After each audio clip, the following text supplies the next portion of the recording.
Welcome to Resume Storyteller with Virginia Franco, bringing you interviews with industry experts and regular folks who tested the job search waters and succeeded, and strategies to tell your story and land your job interviews in 60 days, guaranteed. Here's your host, Virginia Franco.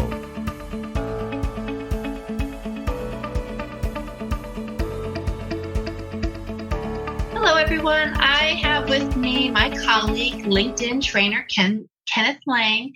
Kenneth is the founder of KML with KML Consultants, and he shares his LinkedIn expertise at networking events, social media, and is the host of an online weekly LinkedIn Lunch and Learn, where attendees discuss everything from LinkedIn best practices, career search, and he has different weekly speakers each and every week. He also lends his expertise to people of all ages as a volunteer career coach for the Rutgers New Start Career Network, which provides the older, which in this case is 45 and above, self-included, long-term unemployed in New Jersey with access to free and personalized career services, and then also to college students through William Paterson University's Pesce Institute. Am I saying that right? Yes, you are, Pesce. Okay, yes. Very good. Well, Ken, thank you so much. We have been colleagues on LinkedIn for a while, but I'm just so excited to have you on and give you an opportunity to share your expertise. Because I'm first and foremost a writer, but I've learned so much from all of you around the other parts of job search, which are equally important. Definitely. I think in my history, I started using LinkedIn when I was out of work back in 2008, 2009 as a job seeker. And it was very frustrating at the time because there was no one there who could actually train and teach you how to use it. So that became a niche for me. And I became someone that became a go-to person at networking events. And then I realized there's a real need for this. There's so much misinformation and information out there that just doesn't really resonate, and it's not specialized. So that became my niche, not the other social media, which everyone was doing. So thank you very much for having me. So you were I'm just trying to think. I mean, I was on LinkedIn in 2008, but to your point, people were just sort of cutting, pasting their resume, if at all, even having it. So were you one of there probably weren't that many LinkedIn trainers back then. Not really. And back then, LinkedIn had a much different perception. It was like, it was the new kid on the block, and very few people really used it. They put the profile up. And I think once recruiters got to the platform, I think it made a big difference. But now we have the opposite. We have everyone on the platform, and it's almost a wild, wild west again. Yeah, I agree with that. But you're right. There are so many people on there. Recruiters are on there. And so I work like you with almost exclusively with job seekers. And so it's a platform that it behooves them to learn to navigate. So when did you found KLM, and tell me about how you got started doing all of the volunteer work you do? Well, KML I actually founded last year when I knew I was going to be transitioning and not be working full time anymore. And what I looked at was a lot of the people out there did very similar things to me, but my niche was, because I came from a job search perspective, I could walk the walk and actually talk the talk. It's one thing to be a trainer, but if you've gone there, you know the frustrations, and that's been my niche on top of that. I think the challenge nowadays is that there's different types of discrimination out there. Yeah. And to me, just the 45 and older. But I was actually on a post today where people were talking about all the parents staying home now and how are they going to be able to do job search. And that was Sarah Johnson's post. Yeah. And people saying, how do I address the fact that I'm homeschooling my kids now? Right. So I actually said to someone on a post, well, think about what you're doing. You're actually a project manager. You're multitasking. You've got a lot of transferable skills. Just think about it from that perspective. And you're not really alone, but people do feel that they're alone when they're not able to reach out to people. No, I love that. So you work with job seekers almost exclusively, all ages. Tell me about one or two challenges that you see of people facing the job search waters today. We've talked about the most recent challenge, which is COVID, but are there other sort of common challenges that you saw both before and after? Well, I think there's the two things I thought about. One is that there's so much information out there. There's almost an information overload about what you really need to do. And at the same time, with that, people just don't really know exactly where to start. Yeah. So, and that has nothing to do with, like you said, with COVID. People basically go with the things that they used to do before, apply for a resume online, send, call up an email. And there's so many better ways to do it. But again, if you don't know what to do, then you're going to do the same things again and again. That's right. Or you're going to try just everything, like throwing spaghetti against the wall to see what sticks, and you don't have a plan. Yeah, that's what the job boards are. I mean, Monster and all that. Mm-hmm. LinkedIn too. I mean, you can apply for a job on LinkedIn, but LinkedIn is a business, is a networking platform. It's not, I always say to people, you're not going to get a job directly on LinkedIn. It will get you closer to the job, but it's not going to get you the job by itself. Yeah, I've always felt like LinkedIn today is like the old Rolodex. It's the place where it's a Rolodex plus a CRM, but it's the place where you go to catapult those conversations. Absolutely. And get things started. Is there something that just you find that people are inordinately surprised by when they first get started? I think in many cases, they really don't realize how much they need to do from a job search perspective. It's not as simple as a phone call or an email. It's a lot of hard work. And when they say that it's a full-time job, it is. But my caveat is that doesn't have to be 9 to 5, Monday through Friday. You can do it on the weekends and give yourself some time to do what you need to do to decompress. Yeah, no, I agree with that. And I have, I've talked to people about how am I supposed to have a second full-time job when I have a full-time job? And some people have said, well, they take advantage of small chunks of time to do pre-work, and then maybe on weekends or later on evenings when they have bigger chunks, they'll do other things. Do you have guidance to help people that are, especially now that people are home and sometimes they're homeschooling plus working, how they can best structure their day? Well, I would say first, we're actually working with someone. Bed Bath just had layoffs of 2,800 people. And I'm actually working with a senior director who reached out to me, and her job is going to be ending in October. And her resume is 4 years old. Her LinkedIn profile is in horrible shape, and it's not her fault. But the assumption is you don't need to keep that active, and you should always be networking. And even when you're home, take advantage of your skills. Get some training, a lot of training online. Put yourself out there. And if you want to make it work, you will make it work. I'm not a big excuse person per se. There are challenges we have. Sure. But like he says, just do it. Yeah. And you certainly don't want to, you don't want to wait till you're thirsty to dig your well. The more you can do proactively, even when you're not looking, the better you'll be when the time comes to need that network and to need those skills. I think there's a lot of easy things people can do. And I preach on top of that, having not just a job search buddy, but I call it a job search posse, people that you can work with and network with, because your family and friends will be very supportive, but they're not going to know the specifics of what you need to go through unless you have people who've either been there, who are going through it together, who can keep you honest. So I call it a job search posse because I have different people for different needs, and we can call each other up, text each other, and it's just a great relationship to have. I love that. When you first discovered LinkedIn, did you create a posse? Did you sort of know intuitively to do that back when? Well, my posse back then were a couple of people, but the more I networked, I developed a different posse. And again, based on where you are in your situation, you look for different people.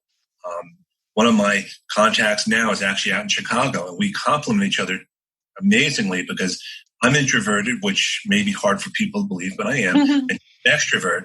And it's just so amazing to bounce ideas off. But this is not just about job search. Yeah. Networking, small business owner, you always reach out to people. You find those common people that you can just share things with and you can brainstorm with.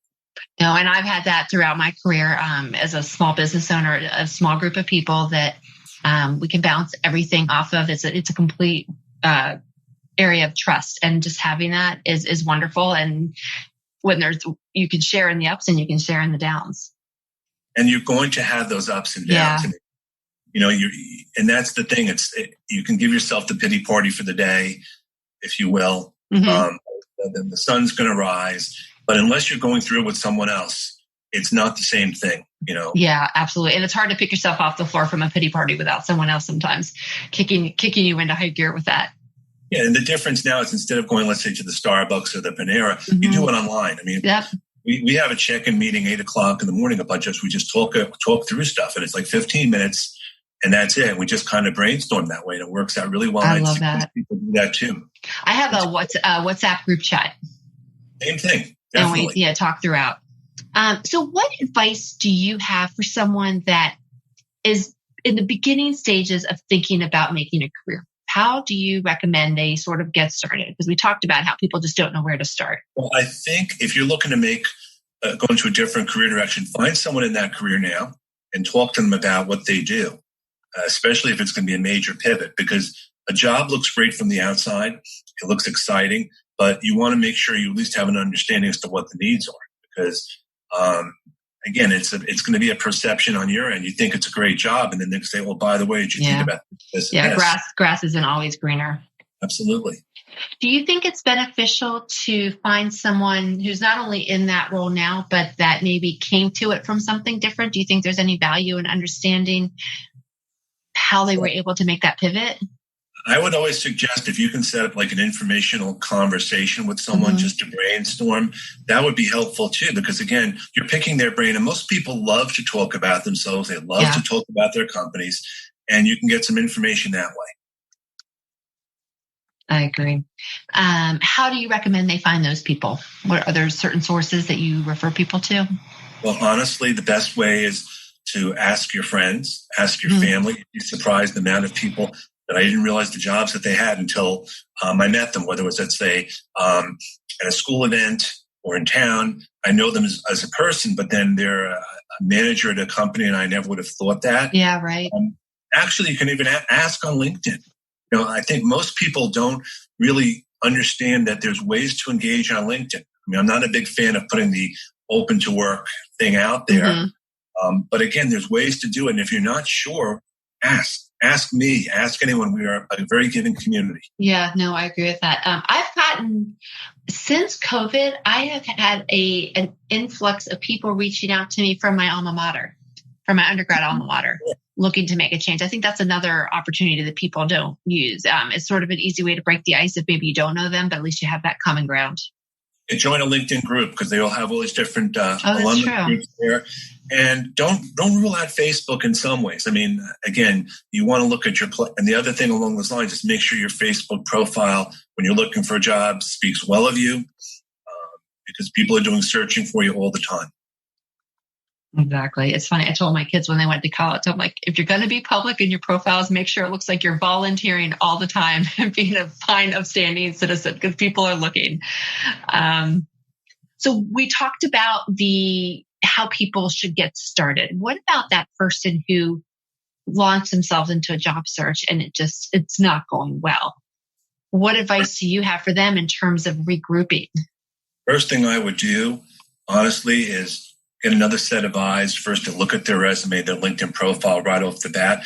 I was talking to someone on their LinkedIn profile, and we talked about it, and he told me all this stuff. And I said, why isn't it on your LinkedIn profile? It doesn't do any good to tell me. Yeah. And I think most people don't really like to talk about themselves. I think it's human nature. We don't want to put too much, but if you don't market yourself and talk about yourself, who is? No, that's a good point. And a second set of eyes that you can trust that knows your story is really beneficial. I would also say I think it's more common practice now. People should put their LinkedIn URL not just on their resume, but put it as part of their email signature. You want to make every opportunity to build a relationship.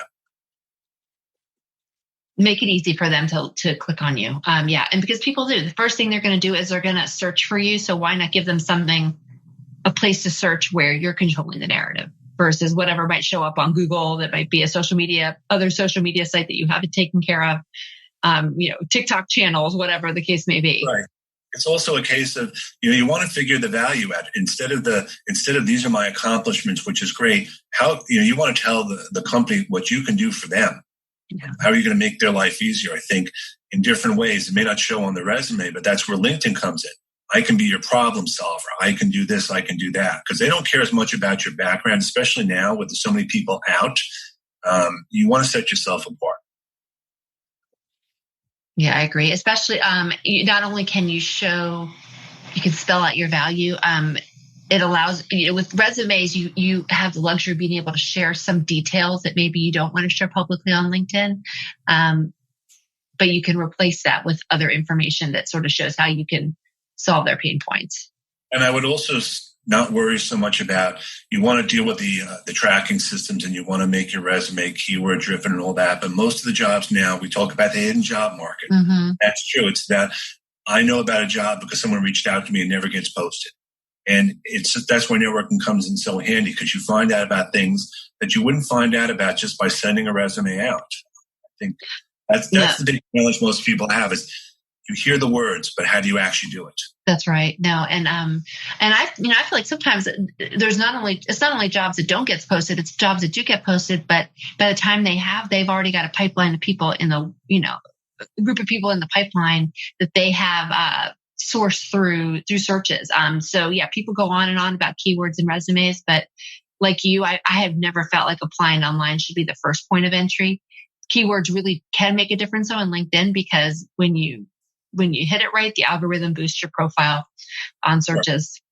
And there are things you can do for that. But even doing research on a company before you have the conversation, looking up the people on LinkedIn. Most people, and this is a downside, they don't do the homework. And it's not necessarily their fault, but that's something that drives me nuts. You're getting an interview with someone, look them up, look up their profile, look up their company, and be prepared. Are there places that you feel like, or areas that they should search when they're trying to get that intel that maybe makes them stand out, or shows a different level of expertise than maybe you might find if you just go to their LinkedIn? Well, one of the things which I always suggest that people subscribe to, like a business newsletter, like we have them in New Jersey, and then you get notified every day about the business news. And that helps a lot, because that's taking it a step further. You can find out about what changes are coming up in the industry. You can do searches. You can do a Google keyword search or have alerts come with certification. Are you talking about like the business journals, or is that something else? Business journals, like in New Jersey, we have a newjersey.com business newsletter that gets sent every day, and it tells you the latest. And I think those are really great resources. Again, thinking outside the box. By the time the information gets on the media, on main networks, it's already known. You want to try to be proactive and reach out to those companies and get information, get the intel, as you would say. Yeah, no, I think that's important.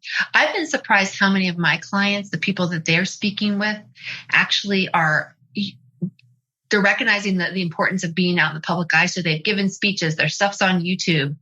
So there's all sorts of sites where you can learn about people that I would never have thought of, 10 years ago. Well, that's the great thing. I think the other thing that people trip up on a lot now is video interviewing. It's different than interviewing in person. That's for sure. We've had so many discussions in our networking groups about you might want to make sure that the lighting is good. You want to make sure the background is good. You want to make sure that you've practiced the technology. They may seem like little things, but they're going to make a big difference. Yeah. Well, the good thing now, I guess, is that a lot of people are getting used to Zoom and things that'll help them with that. They know how they look like on camera. They know what the lighting looks like because they've had to be on conference calls and things like that. And there's so many free resources out there too. Even the New Start Career Network, it's open to anyone, not just in New Jersey. Okay. And I would always suggest to people that are in transition, there's nothing wrong with being a career coach there. You have skills. You don't have to just be a job seeker. And that also looks great on your LinkedIn profile that you're a career coach. Or do a presentation at a networking event. People need people to present. That's a really good idea. No, I love that. And then you never know who you'll meet at those events. Well, that's the thing. Serves a second purpose. Yeah. You do the event and you you follow up after, and you have that first common bond. You met at this event. You'd like to follow up. And most people are very willing. I mean, this is something, in some ways, it's really great to network. We'll wish we could do other things. It's making lemonade out of lemons. Yeah, no, that's true. And it's a very supportive environment. I love that. What about, because I get the next question I want to ask you about will help me a great deal, because I work with people that are really interested in making a career change. What words of wisdom can you share for people that have a diverse set of skills and they're not sure, their next role can be in a number of different directions, and they're just not sure where or how to put that all down? You have different types of skills. You have technical skills and you have transferable skills. And there's all different types of transferable skills.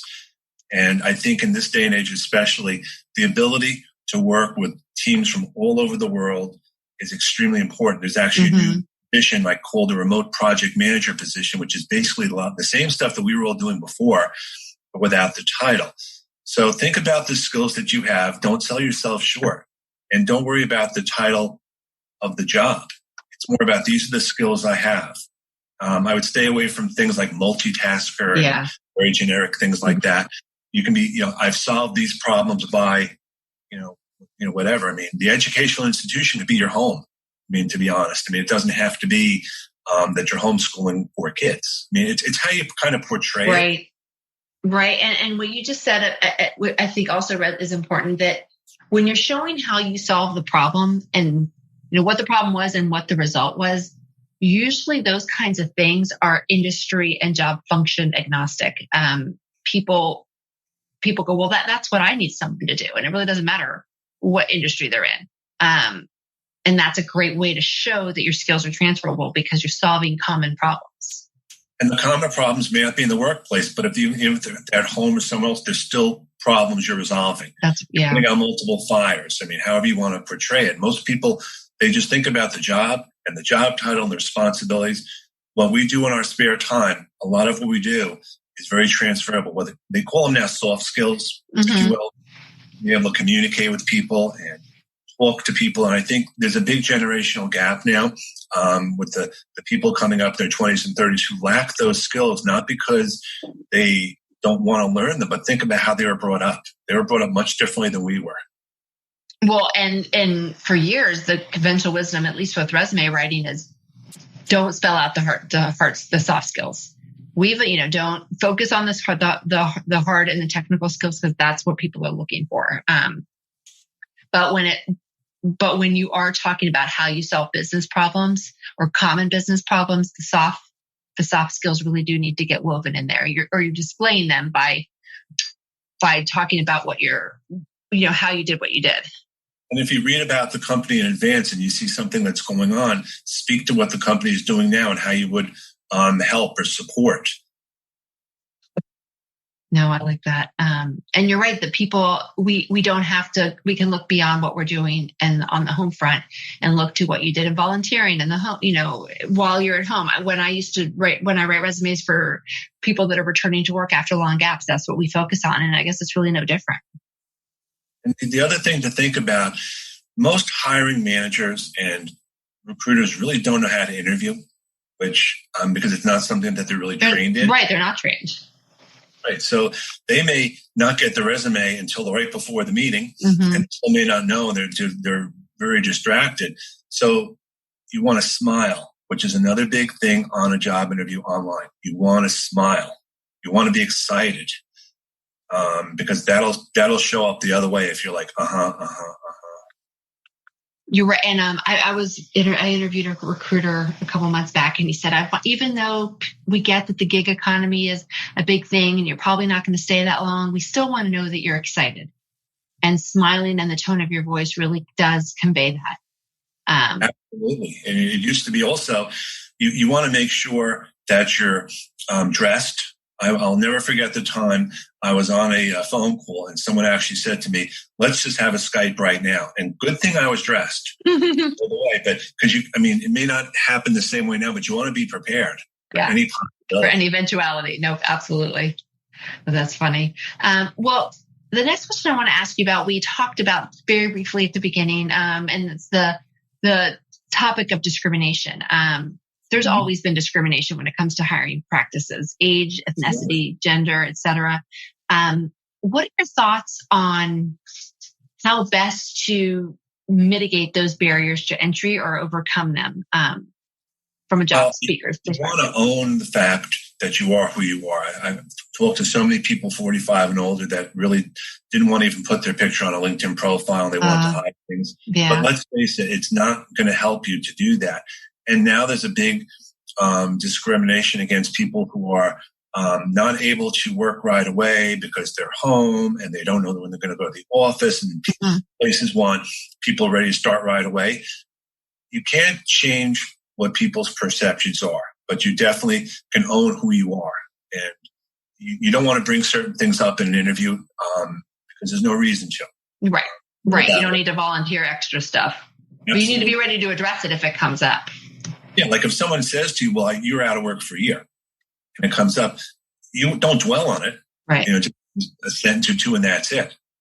But don't try to hide the fact that for a year or 2 years you were doing something that was really not relevant, because they're going to check your job history anyway. You're going to do the background checks, and if there's an issue there, it'll come up. So you want to be absolutely honest and open in that. Yeah, I agree with that. And with regards to the perception, I'm thinking about this in terms of the ageism. I think it's really, I personally think it's helpful to understand what the biases are, wrongly or rightly. So with age, there's a concern that you think you know everything, or that you are not very advanced with the technology. And there are things you can say in conversations, show on your LinkedIn, show in your resume, that will dispel, if not mitigate, that perception, right? You're controlling the narrative. The other concern is most places think that because you worked X amount of years, you're going to want X amount of dollars. And most people would be very willing to work for less because they don't need the money. But that's right. Even more than that, I say this in the New Start Career Network: call yourself a mentor. You're a mentor, and that's such a. You're mentoring teams. You'll mentor other people, which is a nice way of saying that I'll, support you. And I think it's all about the terms that you use and how you portray yourself. I like that word mentor as a supportive term, because you're right that it feels different than expert or thought leader or something like that. Definitely. That's excellent. So let's say someone comes to you at a dinner party, if we ever get to go back to those, and says, all right, I'm getting ready to go start my job search. What are one or two tools that I absolutely have to get started? What say you? Have to have a LinkedIn profile for sure. All right. And that's a given. The other thing is you want to be prepared for an elevator pitch of different types. Okay. You want to be able to talk to someone, and it's not just the technical elevator pitch. Let's say I know nothing about your industry. Tell me in 30 or 60 seconds how you solve problems, just the transferable skills, so that people can understand it, because that's a trap that people fall into. They talk about all the technical stuff they're doing, and I have no idea what they're talking about. But if they say, I can solve problems for you, and I've worked at these companies, I want to go into this industry, that's much more helpful. But always let people know you're looking for work, at least as comfortable as you do feel, because the bigger your network, the better. Yeah. And I like the idea of crafting a paragraph that anyone can understand, regardless of industry or role. Agnostic.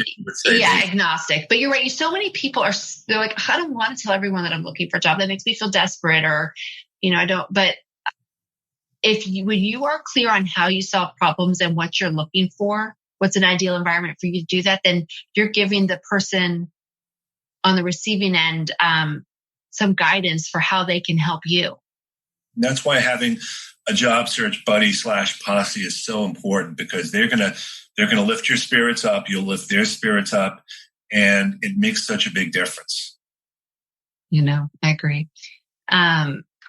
So you have a lot going on. You've got your business, you've got all of the volunteer work that you're doing, you've got the weekly lunch and learns. Right. What's next for you? What's next for me are going to be two. First of all, I'm going to be doing a whole video course, rolling that out, which is going to be available for people that want to learn about LinkedIn. But even more than that, I can't wait to have additional conversations about LinkedIn, because LinkedIn is changing all the time, which is great for me because it keeps me updated. But I always like to let people know I'm always available if people want to have conversations with me, and if people want to talk to me about things, best practices. All of us, we like to pay it forward, because I was out of work for so long. I get it. Yeah. And coming from that place definitely helps when I talk to people, because there are things that if you're out of work, there are things that no one else is going to understand. Yeah. Why don't you have a job yet? What's going on? This. And it's like no one's fault. But but it can strain relationships if you're not handling it right. Yeah, but I would be upfront. And the other thing which I always suggest, which I just started, is you should have a spreadsheet. Keep track of all your phone numbers, all your contacts, all your next steps in one place. So when you go off the phone, I spoke with this person, this is what we did, this is the next step, instead of trying to go through emails and go through everything else. Just have everything in one dashboard. Yeah. At your fingertips. It's amazing how fast you can forget those little details. Absolutely. So when will the video course launch, and what is the best way to find out about it? I have listed your website and your LinkedIn URL on your bio. Are those the best places to connect with you? That's the best place for now, because I just launched the YouTube channel 2 days ago. Okay. What's it called? Well, it's KML Consultants. That's the YouTube channel. Right now, I'm in the process of getting not only information for a curriculum, but also reaching out to others for advice. And I'm looking to have people who are interested in talking as part of the class from their best practices. So if anyone's interested, definitely let me know. I think the main thing is to always be busy with whatever you do. Allow yourself some downtime, but always be active, always be busy. And it's okay to have the ups and downs. We're all in this together. I know it's very trite, but it's true. It is true. Mm-hmm. And there's so many people out there that do this for a living or volunteer their services. And I feel like there's resources for all budgets. There are. And even asking for advice is free for all of us. Believe me, those of us that do it, look, we do not have an expectation every time of making a sale. It's about paying it forward. Yeah, exactly. You want to be recommended. I mean, my clients have come to me through recommendations. I mean, obviously I'm going to promote it, but I want people who know me and trust me based on other people's thoughts. Well, and people like you are putting out content free on LinkedIn. So it's there. You just need to follow those people and be part of the conversation. And be part of the conversation, yeah. For sure, because most people, again, they do the first step and they don't realize in some cases that they can do the next step. I think one of the best suggestions I always say to someone as a first post is create a poll, look at the poll results, and that's your first post. That's true, and that's easy. That is nice that there's polls. And I also think commenting on thoughtful comments on people's sites or people's posts is a good way to sort of dip your toe in if you're sort of too nervous to create your own stuff. But then the poll is the easiest first post to do as well. I know that one of the first things I actually posted on LinkedIn way back when was, what are your pet peeves about email etiquette? Very innocuous thing, but 120 comments later, and this was in a group, you would be surprised. Now it's a little different, but a post like that, it doesn't have to be specific to your industry. You'd be surprised. No, yeah. It's amazing the stuff that gets conversations going. My favorite post that I did since the world turned upside down with COVID, I took a picture of my husband's stand-up desk. I got an ironing board and stuck books on it, and he puts his laptop on that, and I threw a picture, and people started sending me their pictures of their makeshift desks, and it just launched the best conversation of people that I now talk with on a regular basis through in my chats. One of my friends is actually posting a Zoom background of the day. Oh, really? I need to follow him or her.